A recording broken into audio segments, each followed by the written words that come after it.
Magandang umaga, Kakofun! Magandang umaga kay Lian! At magandang umaga, wawagi! Narito na naman tayo sa isang masayang kwentuhan Talakayan! At balitaan! Ako si Paul Lopez. Ako naman si Reden de los Santos. At ako naman si Leo Maragana. Kami ang inyong mga kasama at ito Top TV Cagayan Valley! Samahan ang Talk TV Cagayan Valley Barkada para ihatid ang mga lokal na istorya, kapaki-pakinabang ng mga impormasyon at kaganapan, mga maiinit na balita sa loob at labas ng bansa sa programang maghahatid ng good vibes sa inyong umaga. Talk TV Cagayan Valley.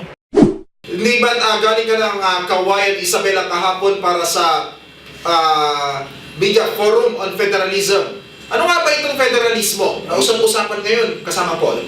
Maraming salamat kasamang Reden at kahapon nga ay nakadaupang palad natin na nakasama ang ating mga con na members katulad na kinabibilangan ni Father Canilio Aquino, no, na isang henyo na may tuturing sa mga batas. Itong federalismong ito ay ang federalismong ito ay bagong uri ng gobyernong ipinapamulat na sa atin ngayon. Dahil nga, para sa akin, masyadong nasobrahan ng Pilipinas sa demokrasya. Ito nga ang ginagawa ng ating pamahalaang Duterte ay napakaganda. Bakit kamo? Sa isang reyon ay merong dalawang senador. Yung senador na yun ay hindi manggagaling ang boto sa labas, kundi sa partikular na reyon.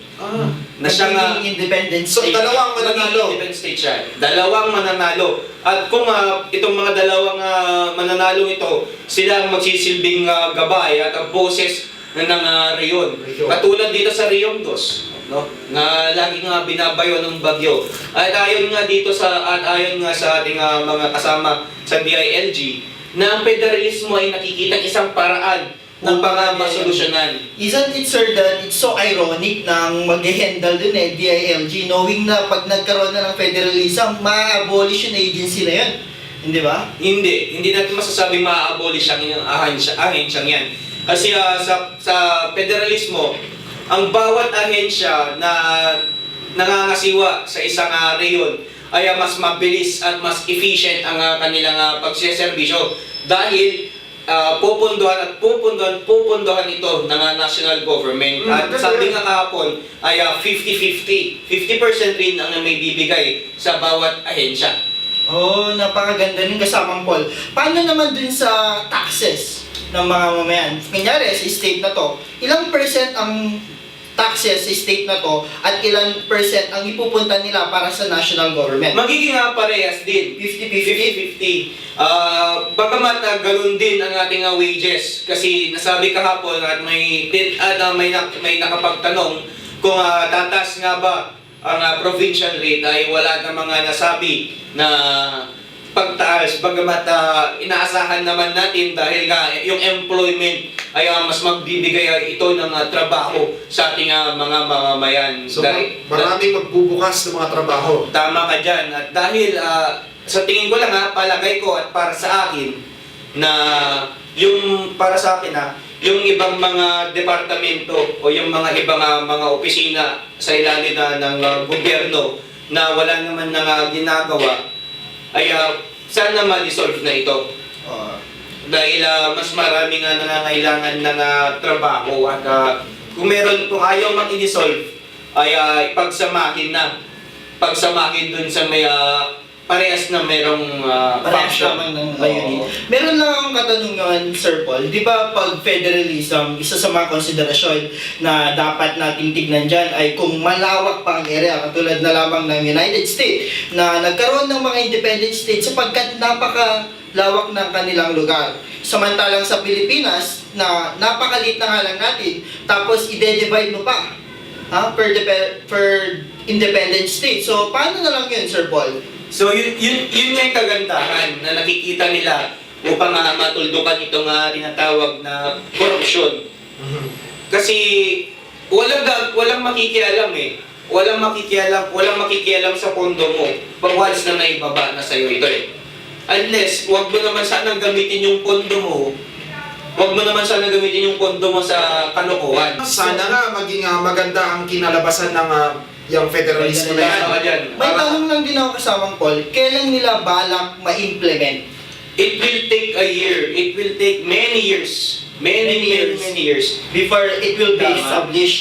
Bagamat nasabi nga ni Father Rani na tao ang gumawa ng konstitusyon ng federalismo, ay huwag tayong makakaasa na kung ang batas na nasa ilalim nito ay perpekto. Dahil nga, ang gumawa nito ay nagkakamali din dahil tao nga lang, fragile being lang tayo, fail being lang tayo. Pero bilang sa ahensya ng gobyerno, pero pilit pa rin naman nila hinahanapan ng solusyon. Tama. Na dapat i-improve tulad na lamang ng pagkapalit sa unitary to federalism. At ito nga kagandahan sa federalismo, no? Bawal na ang dynasty, political dynasty na matagal na ginagawa ng ating mga Pilipino. Kung iisipin mo nga naman, ang tatay mo, congressman, ang anak mo, mayor, ang asawa ng anak mo, vice-mayor, ang mga susunod sa mga barangay niyan, mga relatives din nila. So, kanina lang ang umiikot ang pera. O, di ba?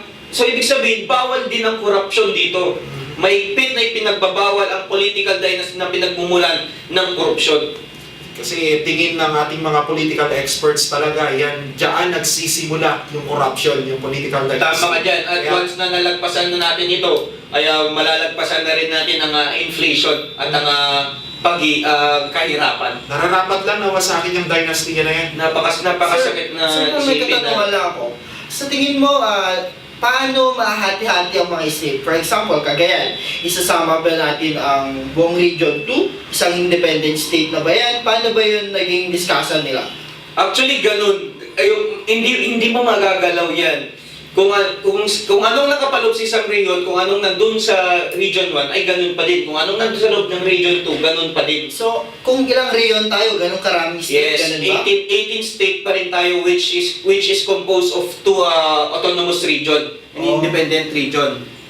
So, nakikita din naman kasi sa federalism na mas mapapadali ang mga serbisyo sapagkat kunyari ang budget na kakailanganin nila, hindi na nila kailangan humingi pa sa national government, kundi mismo si state nila, Sa state pwede mismo na nila ilabas. Tama ka dyan, dahil nga unitarian din itong federalismong gobyerno nga sinusulong ng ating mga kasama dyan sa Malacanang. Bueno, sana nga ay maging maganda ang kakalabasan ng ating federalismo para sa ating bayan, no? Dahil sawang-sawa na rin tayo sa pahirap na ibinibigay sa atin ng mga nakaupo na hindi naman nagtatrabaho at winawaldas ang pera ng kaban at pera ng kaban ng bayan. Para sa mga diskusyon, no? Maaari nyo pa rin kaming subaybayan sa aming Facebook page at Shareable News PH. At maaari rin kayo mag-subscribe sa aming YouTube channel na Shareable TV. At maaari nyo din po kaming mapanood sa Clearview Cable Channel 8. Kung may mga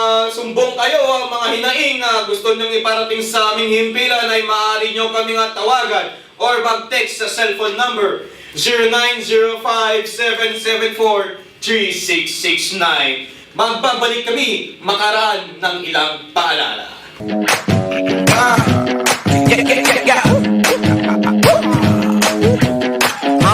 I'm on a mission and I won't stop.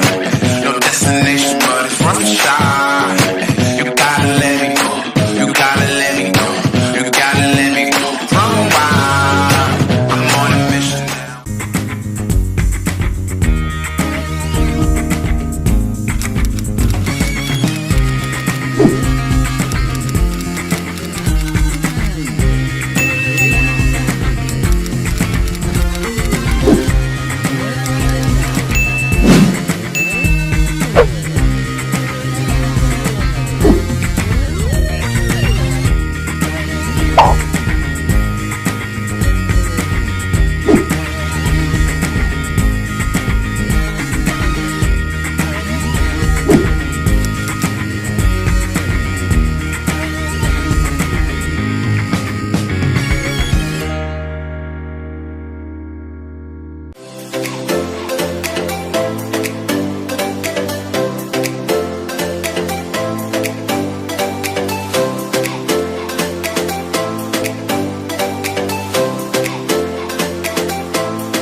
Nagbabalik ang Top TV Cagayan Valley. Ayun na nga kasama, ano? Napakainit talaga ng usaping federalismo. Siyempre, nagpapaga. Yan yung pinaka-hot issue ngayon.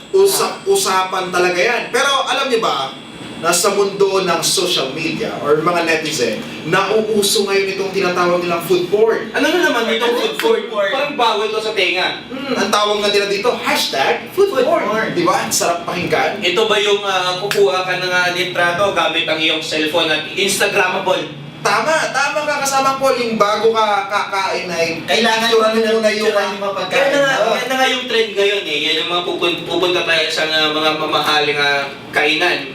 Ay mga pag Pilipino ka, paano mo makalat pag nasa ibang bansa daw ang isang Pilipino na dadayo at kakain dun sa may mamahaling restaurant? Siyempre pipicturean niya muna yan. Yan ang Pilipino.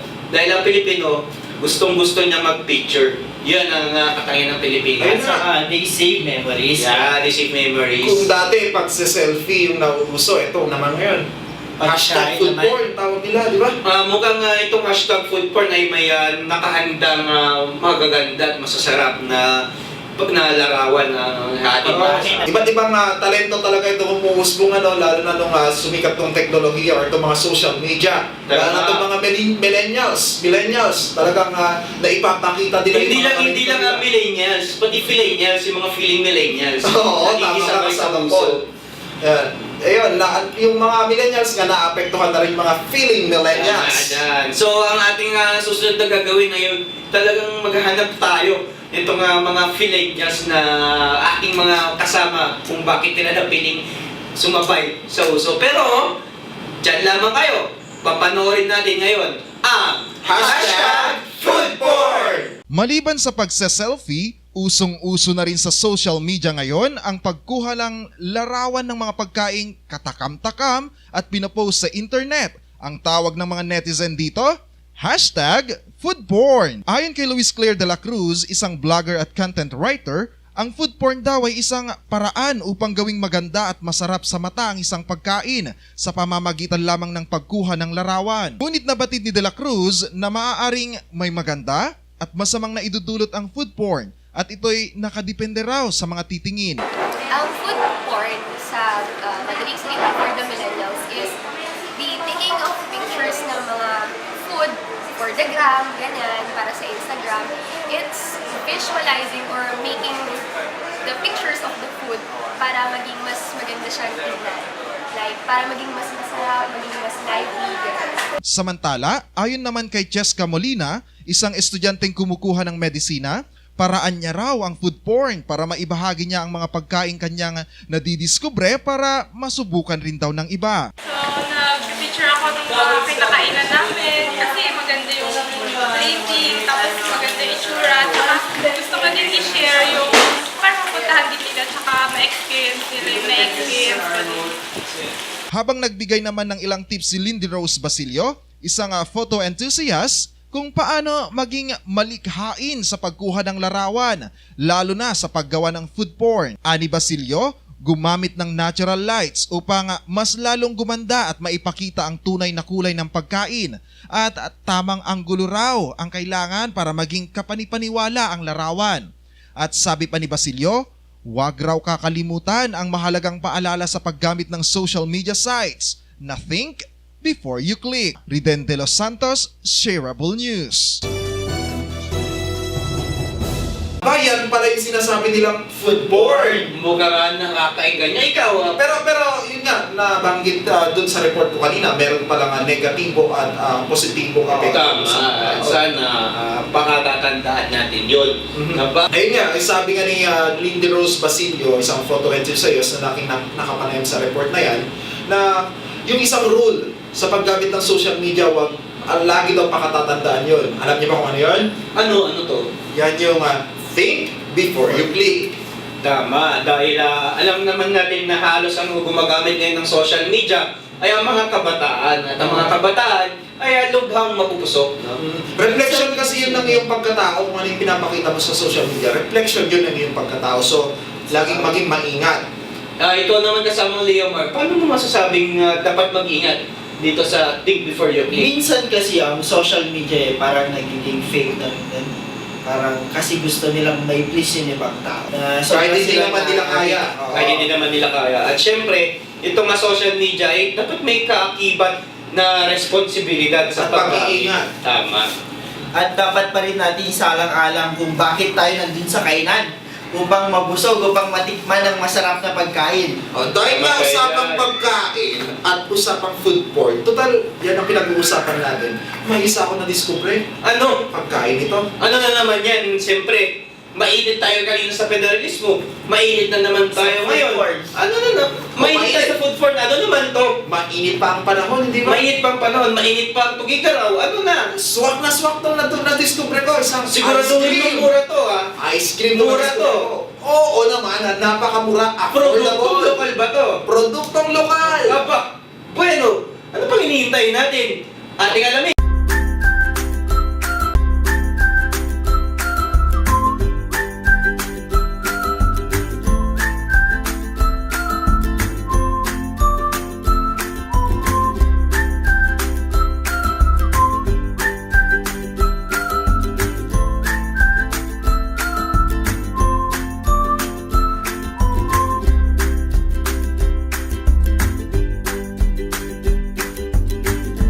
We are Heavenly Moo Ice Cream. We started out this concept way back 2016, but it came to fruition last July 26, 2018. We opened our first store at Robinson's Place, Tugigaraw. So, ang Heavenly Moo Ice Cream, we are serving the first activated charcoal ice cream in Tugigaraw. Our activated charcoal ice cream came from Japan. So, it has a lot of health benefits to our body. Also, we have our vanilla custard ice cream. So we have our vanilla custard ice cream also. What's unique about our ice cream is that our activated charcoal in our vanilla custard ice cream is more milkier. It has less emulsifier or extenders, and it's less sugary or sweet. We also have our black and white ice cream. It's a combination of activated charcoal and vanilla custard. So when you taste it, you get to taste two varieties in one cup or cone. Of course, we also have our black sakura with mango. This is a activated charcoal with Rice Krispies, mango, graham powder, and caramel sauce. One of our unique bestsellers in our store, Mango Pop. It's a vanilla custard ice cream with mango boba and fresh sliced mangoes. Our Snow White. So sa Snow White, what we did was to combine our activated charcoal, then our sliced New York cheesecake, and a dip of vanilla chocolate sauce. And of course, pinaka bestseller namin, try our ultraviolet ice cream. It's a combination of our fudge brownie, our New York cheesecake, activated charcoal, then a sauce of ube chocolate sauce. Okay, so we have our chocolate mallows. It's a combination of vanilla custard ice cream with chocolate sauce, mallows, and our fudge brownies. And we have our triple dip. So, ang gusto namin dito, mapatikim sa customers namin our different chocolate sauce. So, this is a combination of our bestseller sauces in chocolate. We have strawberry sauce, vanilla, and of course the blue chocolate sauce. Visit us at the second floor of Robinson's Place, Tugigaraw. We are in front of Movie World. You can also check out our Facebook page, Heavenly Moo Ice Cream. We are open for franchise. You may contact us 0917 597-7930. Look for Paolo.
muli, ako si Paul Lopez. Leo Marti Agana. Riten de los Santos. At ito ang Top TV Cagayan Valley.